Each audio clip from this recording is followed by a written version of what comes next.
JP Morgan just flip-flopped. Again, now they're saying that you should buy crypto, just not the crypto that you want. You see, JP Morgan is exploiting a massive new crackdown, and they're trying to force you to buy their coin. And the worst part is, they're making it incredibly difficult to buy real cryptos with real value. And unfortunately, it's not just them. America's top banks right now are trying their hardest to kill crypto via Operation Chokepoint 3.0. This is serious, and in this video, I'm going to break down everything that you need to know to fight back. Make sure to stick around to the end of this video to learn how to stay safe against Jamie Dimon, JP Morgan, and all these banking cronies.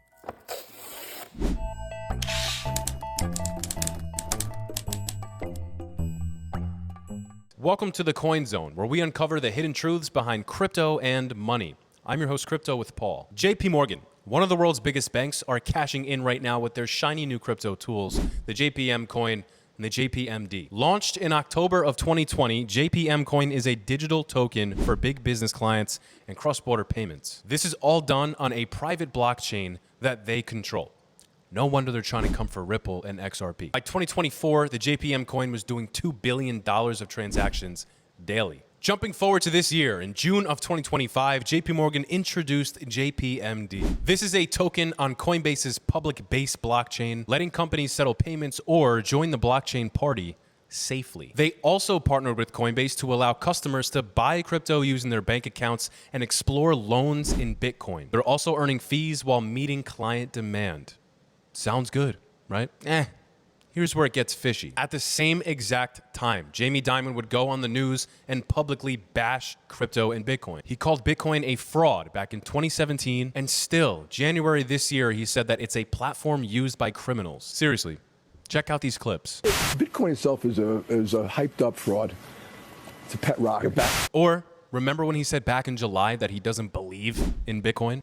Sure, bud. Meanwhile, he's trying to profit off crypto while letting his clients use Bitcoin and Ethereum ETFs as collateral. And that is despite all his belly aching about the risks, the volatility, the money laundering. I mean, this clown even compared Bitcoin to smoking at an investor event in 2025. I don't know about you, but the only smoking that seems to be done here is Jamie Dimon smoking that granddaddy OG Master Kush, because I don't know what planet he's on. Comparing Bitcoin to smoking is like comparing Bitcoin to a McDonald's cheeseburger. No shade to all you Mickey D's lovers. Sorry. JP Morgan's own research in 2025 doubted the growth of crypto and even predicted a smaller stablecoin market. This bashing helps them stay cautious. It keeps regulators and traditional clients happy while they're focused on their own controlled and safe crypto tools. JP Morgan's strategy is to profit off crypto's speed and cost savings without having to rely on a decentralized platform. They use JPM coin and JPMD to offer regulated and bank-backed solutions, unlike Bitcoin, which they don't control. On the same day, Jamie Dimon would make a negative remark or statement on the news about Bitcoin,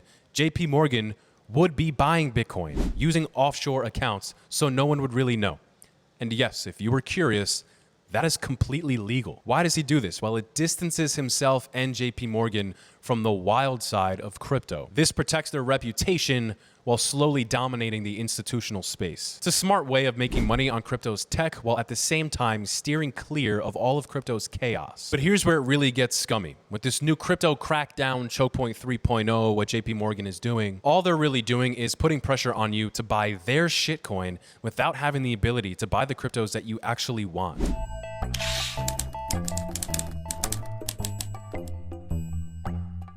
What is Operation Chokepoint 3.0?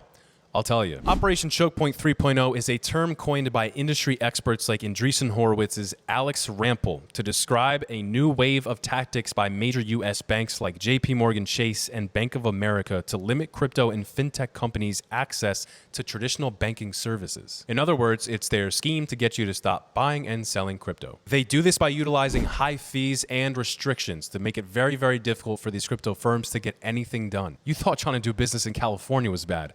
Imagine trying to do business as a crypto firm with JP Morgan. For example, in August of 2025, reports were circulating that JP Morgan started charging fintechs hefty fees just for accessing customer data. This heavily had an impact on companies like Coinbase and Robinhood. Critics like Ripple CTO David Schwartz went ahead and said this is anti-competitive and they are rent-seeking, arguing that this is designed to choke the competition by making it costly or nearly impossible for users to move money into crypto apps. Ripple, the firm behind XRP that we just mentioned, is seriously getting targeted personally because they applied for a national banking license this year. Despite applying to the OCC in July of 2025, Ripple is still facing restrictions and backlash. Posts on X are suggesting that the BPI, or the Bank Policy Institute representing 42 big banks, are pushing back against this bid collectively. This follows a history of debanking that we saw under Chokepoint 2.0, where CEO of Ripple, Brad Garlinghouse, was dropped by Citi just because his crypto ties. Mark Andreessen also discussed this on the biggest podcast in the world when he was on the Joe Rogan Experience in 2024. Brian Armstrong, the CEO of Coinbase, also elaborated on this recently when he was on the Sean Ryan podcast. These barriers could slow Ripple's integration with traditional financial systems, keeping XRP from fully bridging blockchain and banks. So why are these banks doing this though?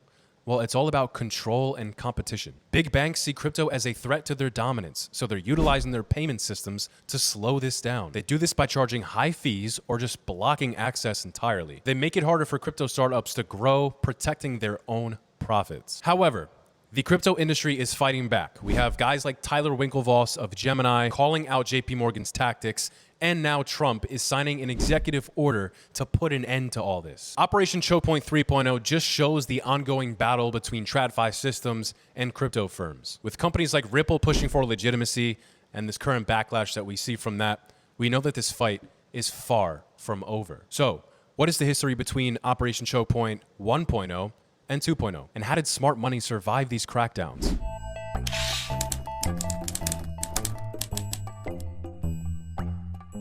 Operation Chokepoint 1.0 began in 2013 under the Obama administration when the DOJ and the FDIC pressured banks to cut ties with high-risk but legal industries like payday lending, firearms, and tobacco. Using vague, reputational risk concerns, regulators leaned on banks for informal guidance. This led to account closures without clear justification. This sparked backlash for undermining due process, and the program was then closed in 2017 by the Trump administration. Now, here's where it gets juicier than a Georgia peach. Operation Chokepoint 2.0 emerged during the Biden administration, targeting the crypto industry. Starting around 2022, regulators like the FDIC sent pause letters to banks, urging them to halt crypto-related services as revealed by Coinbase's 2024 Freedom of Information Act requests. This led to the closing of crypto-friendly banks like Silvergate and Signature in 2023. Political figure Barney Frank at the time claimed that Signature's closing was to deter crypto firms. Why is the same playbook happening all over again?